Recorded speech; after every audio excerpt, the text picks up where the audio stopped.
72 degree में 3.6 से भाग दिया तो परसेंट में बदलेगा तो कितना हो गया 20%। ठीक है, जैसे जो है 36 डिग्री तो 3.6 से भाग दे दिए तो कितना हो गया, जो यहाँ इतना किया उससे बड़े डायरेक्ट 3.6 से भाग दे देंगे। 3.6 से जब भाग दिया तो कितना हो गया 10%। इस प्रकार गेहूं 72 डिग्री परसेंटेज में तो 20, चावल 72 परसेंटेज में 20, 36 तो परसेंटेज में 10, ज्वार 18 तो 5, बाजरा 18 तो 5, मकई 45 तो 12.5%, अन्य 99। अब 99/3.6 कर दीजिए ना, 27.5%। ठीक है ना, ये लास्ट वाला टेबल का जरूरत नहीं है, लेकिन आप लोग बोले कि सर नहीं इसको दोनों विधि से लिख दीजिए, तो चलिए दोनों विधि लिख दिए। हम लोग ओरिजिनल वाला पर ही भरोसा करेंगे। ये हम लोग को क्या दिया हुआ है, एरिया दिया हुआ है, एरिया। एरिया जौ के लिए कितना एरिया पर हो रहा है, जौ के लिए तो 36 डिग्री एरिया है। ठीक है, चलिए अब आते हम लोग सवाल पर।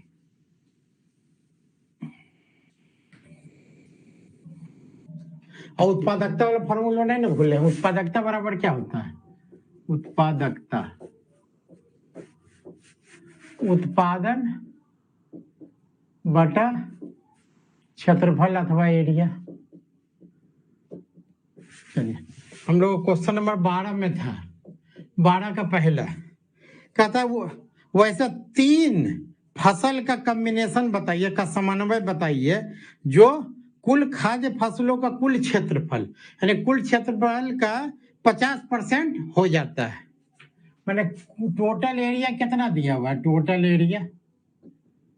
एरिया सवाल से हमको दिया है 360 डिग्री। कहता कौन से ऐसे 3 को फसल जो इसका 50% यानी 360 का 50%, 50% मैंने आधा यानी 180 डिग्री। तो इसको कहना है कि 180 डिग्री जो एरिया है कौन सा 3 फसल का कॉम्बिनेशन बना रहा है। ठीक है, तो हम लोग को परसेंटेज में आसानी दिख रहा है। परसेंटेज में क्या हो जाएगा, 100 का आधा 50% देखना है, तो यहाँ 20 20 10 दिख रहा है। लेकिन इसमें भी ऐसा नहीं है, जैसे मान लीजिए क्या आ रहा है, चावल गेहूं। अब चावल है ये 72 डिग्री है, ये 72 डिग्री है, दोनों को जोड़ दिया 144, 144 हमको ये लाना है 180। तो ये दो तीन को मिलकर लाना है, ये ना कि 4 को मिलकर लाना, ऐसा नहीं है। ठीक है, 3 को मिलकर तो 72 72 2 को जुटा था, 180 में से 144 घटाए 36, तो 36 किसका है, जौ का। तो इसके अलावा छोड़िए 72 छोड़ देते हैं, वो 72 के साथ 36 लेते हैं, तो 72 प्लस 36 कितना होता है 108 डिग्री। मान लीजिए 72 के साथ 36 लिए, तो इसके साथ कोई कॉम्बिनेशन है 45, तो 108 प्लस 45 से 180 होबे नहीं करेगा। ठीक है, अन्य में क्या है, एक से ज्यादा फसल है इसलिए अन्य को नहीं लेंगे। बाकी जितना कॉम्बिनेशन हमारा कितना है 1 2 3 4 5 6, वो 6 को में कॉम्बिनेशन करेंगे। 72 72 45 180 से ज्यादा हो जाएगा, इसको ये 50% ही चाहिए, 180 डिग्री ही चाहिए। तो और कोई कॉम्बिनेशन हो रहा है, नहीं हो रहा है। तो क्या हो रहा है, चावल गेहूं और जौ ये तीनों मिलकर कितना कर रहा है 180 डिग्री, यानी टोटल एरिया का 50%। ठीक ना, टोटल एरिया का 50% यही 3 फसल मिल करके कर रहा है। अब अगर पाई चार्ट है तो चावल गेहूं जौ देख लीजिए, चावल गेहूं जौ तीनों पूरा पाई चार्ट का वृत्त चित्र का आधा आधी है, 180 डिग्री यही तीनों बना रहा है। ठीक है ना, आधा का कहिएगा सर उससे लेते तो क्या होता, 20 प्लस 20 और प्लस 10। ये कॉम्बिनेशन और हो सकता था, क्योंकि अन्य में एक से ज्यादा फसल हो सकता है, यहाँ कहता है 3 को फसल, क्योंकि ऐसा हो सकता था। देखिए 45 99 कितना हो गया, 45 99 और 36, लेकिन अन्य में चूंकि एक से ज्यादा फसल होने का संभावना है, इसलिए चावल गेहूं और जौ यही तीनों का कॉम्बिनेशन क्या होगा, टोटल एरिया का 50% होगा। अब बहुत बच्चे कहेंगे सर लिखेंगे तो तब उसमें स्पष्टीकरण देना पड़ेगा। ठीक ना, कि अन्य कितना हो रहा है, देखिए वो अन्य प्लस मक्का और प्लस जौ, ये तीनों मिलाएंगे तो कितना हो रहा है, अन्य का 99 डिग्री 45 डिग्री यानी 144 डिग्री प्लस 36 डिग्री 99 प्लस 45 कितना होता है? 144। अब 72 प्लस भी 72 144 से प्लस 36 यानी 180 डिग्री। लेकिन चूंकि अन्य में क्लियर नहीं है कि एक से ज्यादा फसल है, इसीलिए अब यह लिखेंगे चूंकि अगर अन्य को भी अगर एक फसल माना जाए तो दूसरा कॉम्बिनेशन भी हो सकता है। क्या हो सकता है? अन्य मक्का और जौ का। नहीं तो कॉम्बिनेशन नंबर 1, कॉम्बिनेशन नंबर 1, ठीक ना। कॉम्बिनेशन नंबर 1 क्या है? चावल गेहूं जौ, चावल गेहूं जौ। आप दूसरा लिखेंगे कॉम्बिनेशन नंबर 2। कब क्या हो सकता है? अन्य प्लस मक्का प्लस जौ। लेकिन यहाँ ये नोट लिखना पड़ेगा, अगर अगर अगर अन्य में एक से ज्यादा फसल ना हो तो। अन्य का मतलब है एक से ज्यादा, इसलिए अन्य वाला नहीं होगा। आपको दूसरा कॉम्बिनेशन लिखेंगे तो स्पष्टीकरण देना पड़ेगा, नहीं तो पहला ही होगा। अब बताइए इसमें कहा क्या चीज पूछना है? पूछ रहा है ना कि टोटल एरिया का 50%, तो डिग्री वाइज देखें तो कितना? 360 का 50 यानी 180। तो 180 तीनों को बना रहा है। अगर अन्य को लेंगे तो क्या होगा? अन्य मक्का और जौ, जौ दोनों में आ रहा है 36 डिग्री है। चावल गेहूं जौ, अन्य मक्का जौ, लेकिन अन्य का नोट लिखना पड़ेगा। चले आगे, चलिए।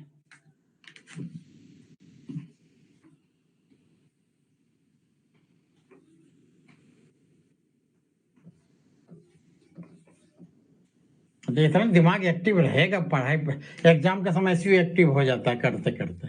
सब दिया क्या है? 90% प्रैक्टिस है और 10% कॉन्सेप्ट है। लगातार पढ़िएगा तब होगा, लगातार बनाइएगा तब होगा। वीडियो पॉज किए, खुद बनाए। फर्स्ट राउंड मान लीजिए देख लिए, सेकंड राउंड खुद बनाएंगे। हम तो कह रहे हैं ना, ऐसा नहीं एक मेरा ही, हम तो क्या कई विधि में कोई एक विधि बनाते हैं ना।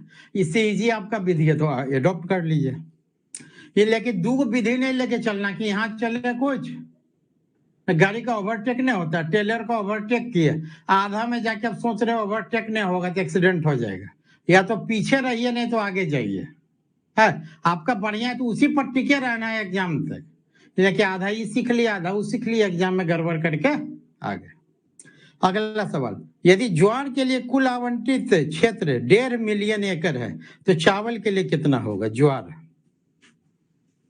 बी नंबर 12 का बी है ज्वार। क्या कहता है कि ज्वार के लिए आवंटित क्षेत्र, ज्वार के लिए कितना दिया हुआ है? ज्वार के लिए 1.5 मिलियन एकड़ दिया हुआ है, ठीक है। तो ज्वार का कितना है? 18 डिग्री, 18 डिग्री का वैल्यू कितना दिया है? 1.5 मिलियन एकड़। तो 1 डिग्री बराबर कितना हुआ? 1.5 बटा 18 मिलियन एकड़। रहने दीजिए इतना ही पर, इन्हें कि इसको काट कोट करके छोटा करिए, इतना ही रहने दीजिए। 1 डिग्री का वैल्यू निकल गया। तो कहता है कि अगर ज्वार के लिए 1.5 मिलियन एकड़ जमीन है तो चावल का निकालिए। चावल तो चावल को पाई चार्ट में कितना दिया गया? जब 72 डिग्री, 1 डिग्री का वैल्यू इतना, इसलिए 72 डिग्री का वैल्यू कितना होगा? 72 बराबर 72 गुना 1 डिग्री, जिनको दिक्कत है। 1 डिग्री का वैल्यू यहाँ 72 गुना है 1.5 बटा 18, 18 चौक 72। अब ठीक है, कैलकुलेटर सिस्टम ने गंदा करेंगे, यानी 6 मिलियन एकड़। अगर ज्वार को मिला 1.5 मिलियन एकड़ तो चावल देखिए ना, इसका 4 गुना जाना है। 18 गुना 4 कितना होता है? 72। तो 1.5 गुना 4, तो वही एक ही नियम से नहीं बनाएंगे, थोड़ा लिख के बना लिए। 6 मिलियन एकड़ किसके लिए होगा? चावल के लिए होगा। तो एरिया भी 4 गुना है, तो उसको उतना ही जमीन आवंटित हो गया। 18 डिग्री का वैल्यू 1.5 एकड़, तो 18 चौक 72 डिग्री का वैल्यू 1.5 चौका 6 मिलियन एकड़। क्लियर है? चले आगे, चलिए।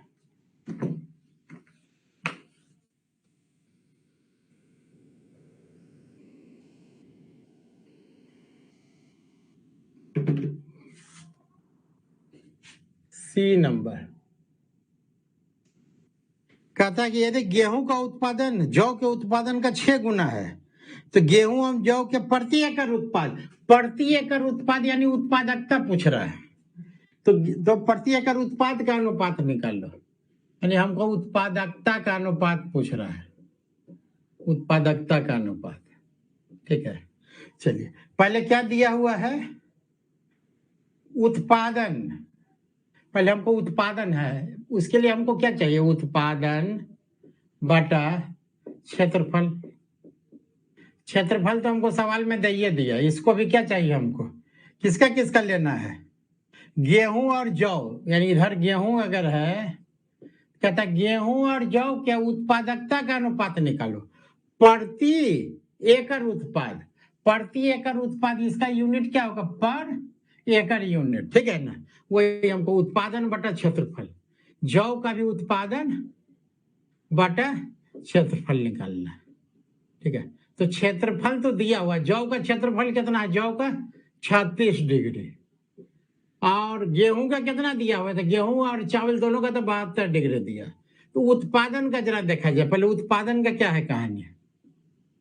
तो उत्पादन गेहूं और जौ का, तो गेहूं का उत्पादन क्या बोल रहा है, कहता गेहूं का उत्पादन जौ के उत्पादन का 6 गुना है। यानी गेहूं का उत्पादन अगर x माना जाए तो इसका 6x है, क्योंकि इसका क्या है, ये 6 गुना है। तब यहां पुट कर देते उत्पादकता का अनुपात। उत्पादकता का अनुपात क्या होगा, उत्पादन बटा क्षेत्रफल, यानी उत्पादन कितना है 6x बाई क्षेत्रफल 72 डिग्री। इसका क्या हो जाएगा, उत्पादन जौ का उत्पादन x अब बटा 36। ठीक ना, तो चलिए कोना कोनी इसका गुना करे, कोना कोनी गुना करे, ठीक है, कितना आ जाएगा, कोना कोनी गुना करे तो 6 गुना x कट गया, मान लीजिए 6 गुना 36, कोना कोनी गुना 6 गुना 36 बटा 72। तो 36 और दूनी 72 कटा और दो तिहाई 6 कटा, यानी इसका देखिए रेशियो कितना आ रहा है, 3:1 आ रहा है। चलिए यही उत्पादन कितना है इसका, 6 गुना 6x, क्षेत्रफल कितना है 72, इसका कितना है उत्पादन x बटा 36, इसी को तो निकाले हैं 6x बटा 72, इसका रेशियो x बटा 36, तो 36 दूना 72, 3 दूनी 6, यानी 3:1 जैसे निकालते हैं तो क्या हो जाएगा, गेहूं और जौ का उत्पादकता का अनुपात क्या हो जाएगा, 3:1 हो जाएगा। ठीक है, 3:1। अगर ये वाला फॉर्मूला कोई यूज किया है तो 1 लाइन का 2 लाइन का सवाल है, और नहीं तो फिर थोड़ा बढ़ेगा तो बढ़ेगा। तो जरा पकड़ना है, क्या दिया हुआ है कि प्रति एकड़ उत्पाद का अनुपात, प्रति एकड़ उत्पाद का अनुपात, तो उत्पादकता का वही होता है ना, पढ़ रहे थे उसमें कपास का, कि उत्पादकता क्या होता है, 1 हेक्टेयर में उत्पादन क्या होता है, उत्पादकता होता है, वही हो गया। क्लियर है कि नहीं है। तो क्षेत्रफल तो हमको ग्राफ से दिया हुआ है, उत्पादकता के लिए 2 चीज चाहिए हमको, उत्पादन और क्षेत्रफल। तो उत्पादन का चर्चा कर दिया कि इसका उत्पादन x है तो इसका 6 गुना 6x है, क्षेत्रफल तो 72 और 36 दिया हुआ है, तो उस पर केवल हम लोग रेशियो निकाल लिया। चले आगे,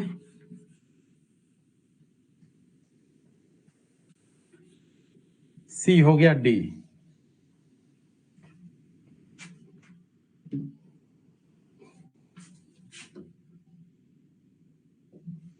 कहता है कि यदि चावल का प्रति एकड़ उत्पाद, माने चावल का उत्पादकता का बात कर रहा है यहाँ पर, कहता है कि चावल का प्रति एकड़ उत्पाद यानी चावल का उत्पादकता जौ के उत्पादकता से 50% अधिक है। ध्यान देंगे, उत्पादकता दिया हुआ है, चावल है और जौ है, चावल है और जौ है। कहता है कि चावल का उत्पादकता जौ से 50% अधिक है, तो इसको चलिए 100x माने, तो इसका 50% कितना हो जाएगा, 150x हो जाएगा, 50% ज्यादा।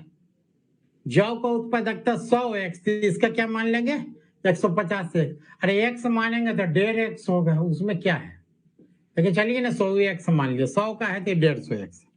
तो कहता है कि जौ का कुल उत्पादन चावल के कुल उत्पादन का कितना है, यानी उत्पादन का कह रहा है। जौ का जो उत्पादन होगा वो चावल के उत्पादन का क्या कह रहा है, कितना प्रतिशत होगा, ठीक है ना।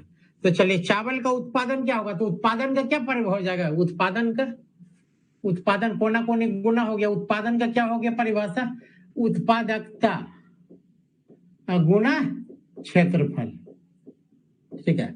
तो यहाँ क्षेत्रफल कितना दिया हुआ है, चावल का क्षेत्रफल 72 डिग्री, जौ का क्षेत्रफल 36 डिग्री। जौ का क्षेत्रफल कितना दिया हुआ है, 36 डिग्री, ठीक है। यानी चावल का क्या हो जाएगा, चावल का हो जाएगा उत्पादकता गुना क्षेत्रफल। चावल का उत्पादकता 150 है, क्षेत्रफल कितना है, तो 72 डिग्री, ठीक है। जौ का कितना है, जौ का उत्पादन कितना है, तो जौ का उत्पादन उत्पादकता गुना क्षेत्रफल, तो उत्पादकता जौ का कितना है, 100x, ठीक है। और क्षेत्रफल कितना है, क्षेत्रफल है 36 डिग्री। तो पूछ रहा है जौ का जो उत्पादन है यानी 100x गुना 36 डिग्री, चावल का उत्पादन यानी 150x गुना 72 से का कितना परसेंटेज है, ज्यादा कम ने पूछ रहा है का कितना परसेंटेज है, यानी जौ का उत्पादन, ठीक ना, चावल के उत्पादन का कितना परसेंट है ये पूछ रहा है। तो सीधा इसको यही कीजिए ना, 100x गुना 36 बटा 150x गुना 72 गुना 100, x कट जाएगा, डिग्री डिग्री कट गया, तो कैलकुलेटर का मतलब इसी कट जाएगा, 36 गुना 72 और नीचे 100 बटा 300, ठीक है। तो चलिए 100 गुना 36 गुना 100, 100 गुना 36 गुना 100 डिवाइडेड बाय 150, फिर डिवाइडेड बाय 72, देखिए 33.33% आया, ठीक है। दोनों सवाल एक दूसरे का नहीं है, ये दिया हुआ रिवर्स में, इसमें उत्पादकता दे दिया गया है, जौ का उत्पादकता 100 है, तो चावल का तो डेवढ़िया है, तो डेवढ़िया मैंने 50% ज्यादा है, तो 100 प्लस 100 का 50 यानी 150x, ठीक है। x और 1.5x भी मान के बनाइएगा तो उत्तर में कोई परिवर्तन नहीं होगा। तो कहता है इसका उत्पादन निकालो पहले, यानी जो जौ का उत्पादन निकला है वो चावल के उत्पादन का कितना प्रतिशत है, तो जौ का उत्पादन 100x गुना 36, चावल का कितना है 150 गुना 72 से कितना प्रतिशत हो गया, 33.33%। तो दोनों सवाल में हम लोग उत्पादकता बराबर उत्पादन बटा क्षेत्रफल पहला में यूज किए, इसमें क्या यूज किया, उत्पादन बराबर उत्पादकता गुना एरिया। देख लेने दोनों कॉन्सेप्ट मिला के दे दिया है, तो दो लाइन में बन रहा है, नहीं तो लंबा बनेगा, कहीं भी सॉल्यूशन देखिएगा यूट्यूब से इधर उधर तो बहुत लंबा है। सबसे इजी विधि यही है और सबसे सटीक, जितना लंबा है भटकने का चांस ज्यादा है। क्लियर है, चलिए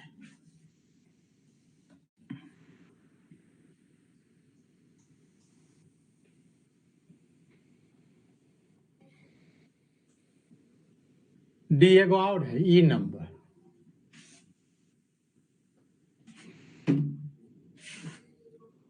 क्या कहता है, यदि फसलों के लिए आवंटित कुछ क्षेत्रफल में 5% की वृद्धि किया जाए, सवाल नहीं देता है कि अगले वर्ष मान लीजिए अगले ही वर्ष जो अभी एरिया है कहेगा नहीं और 5% भूमि को बढ़ा देना है, भूमि जितना था उसमें 5% का वृद्धि करना है, और गेहूं का एरिया को 12% का वृद्धि करना है। तो वर्तमान में, ठीक ना, टोटल एरिया कितना दिया है, तो 360 डिग्री दिया है, ठीक है। और गेहूं का बात कर रहा है ना, और गेहूं के लिए आवंटित कितना एरिया है, गेहूं के लिए एरिया 72 डिग्री है, ये वर्तमान कंडीशन है।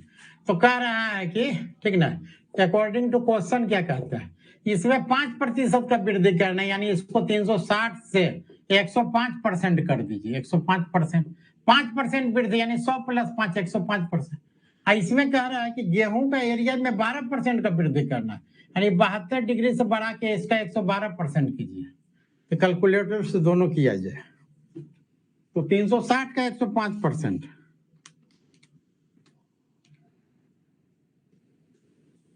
यानी 360 से बढ़ के 378 डिग्री हो गया। 360 से बढ़ के 78 डिग्री हो गया। आई 72 से बढ़ के कितना हो गया? 72 से बढ़ करके 72 का 112%, अब 80.64 डिग्री हो गया। तो कहता है कि अब एगो वृत्त सारणी खींचेंगे तो गेहूं के लिए कितना अंश का कोण बनेगा? तो कहेंगे सर इतना बनेगा। अरे इतना कैसे बनेगा? परसेंटेज जब भी निकलता है 100 पर, ठीक है। अब वृत्त चित्र का जब भी बनेगा तो 360 पर। अभी क्या कंडीशन है? 308। अभी क्या कंडीशन है? 378 डिग्री में गेहूं का क्या है? 378 में गेहूं है 80.64।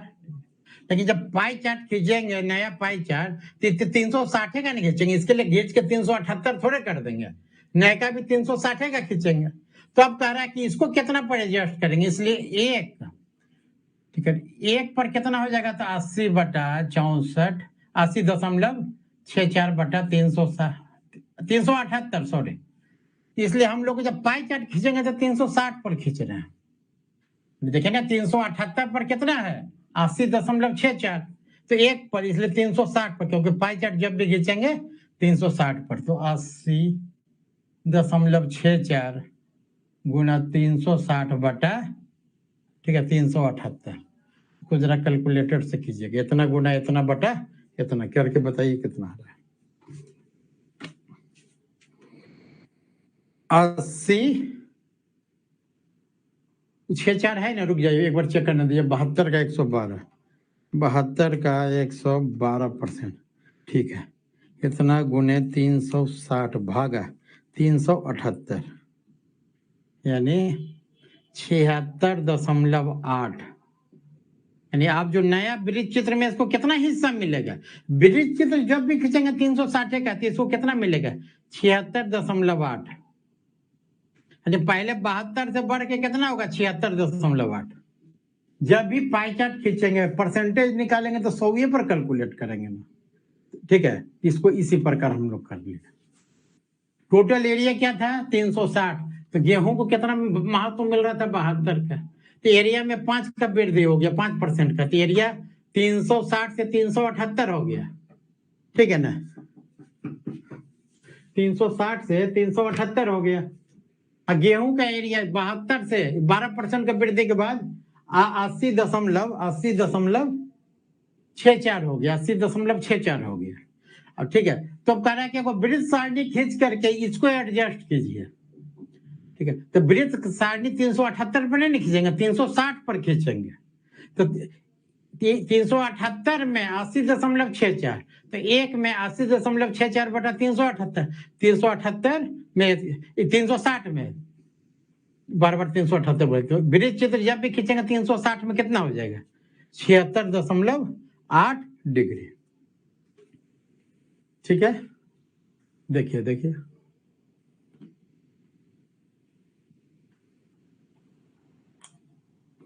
क्या इसको परसेंटेज विधि से बता दिया जाए? चलिए वो भी देखते हैं। चलिए,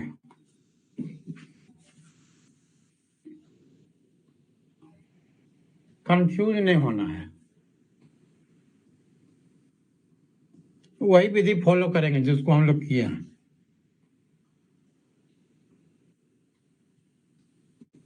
परसेंटेज विधि, लेंदी विधि को मतलब नहीं है। चलिए, टोटल एरिया परसेंटेज के अनुसार 100% है, तो गेहूं को मिल रहा है 20%। इसमें 5% का वृद्धि हो जाएगा, 5% बढ़ोतरी हो गया 105। इसमें 20 का 112%, 20 का 112%, ये 22.4% हो गया। कितना हो गया? ये इधर टोटल एरिया 100 से बढ़ के 105 हुआ, आई 20 से बढ़ के 22.4 हो गया। अब सिंस 105% है तो क्या है? गेहूं कितना है? 22.4 है, इसलिए 1% में कितना हो गया? तो 22.4 बटा 105 परसेंट कट गया, इसलिए 100%।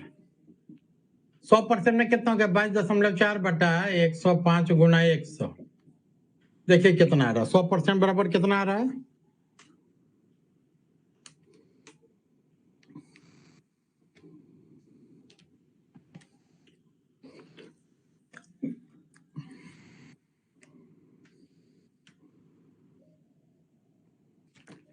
सोल्व कीजिए, इसको कितना आ रहा है? ठीक है, जितना आ रहा है 100% का वैल्यू आ गया 100%। अब हम लोग क्या जानते हैं? 100%। इसमें हमको अगर 360 डिग्री बनाना है तो 360 डिग्री बनाने के लिए 100% बराबर कितना आ गया? 100%। ठीक है, 100% का वैल्यू या 1% निकालिए ना, हटाइए हटाइए हटाइए, 100% काले निकल रहा।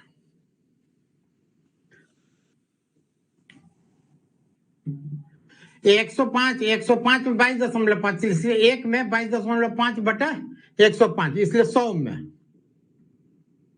परसेंटेज मैंने 100, तो 22.4 बटा 105 गुना 100। आप लोग बीच में बोल के कंफ्यूज करते हैं। इसका वैल्यू कितना आ रहा है? देखिए 22.4 गुना 100 भागा 105, 21.33। यानी जब टोटल एरिया मेरा 100 है तो इसको कितना मिल रहा है? 21.33%। 100% में अब गेहूं को कितना मिल रहा है? 21.33%। लेकिन चूंकि परसेंटेज में होकर के डिग्री में मान रहा है, तो हम लोग क्या जान रहे हैं? 1% बराबर 3.6 डिग्री, इसलिए 21.33% बराबर 21.33 गुना 3.6 करना होगा, गुना 3.6।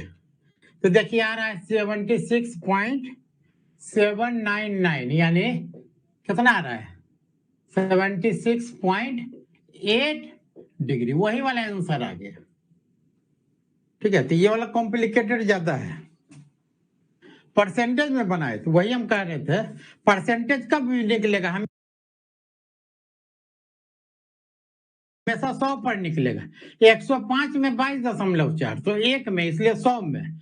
अगर 100% पर खींचा जाए पाई चार्ट तो इसको 21.33% का क्या मिल रहा है? हिस्सा मिल रहा है। लेकिन 21.33% ने पूछ रहा है, कह रहा है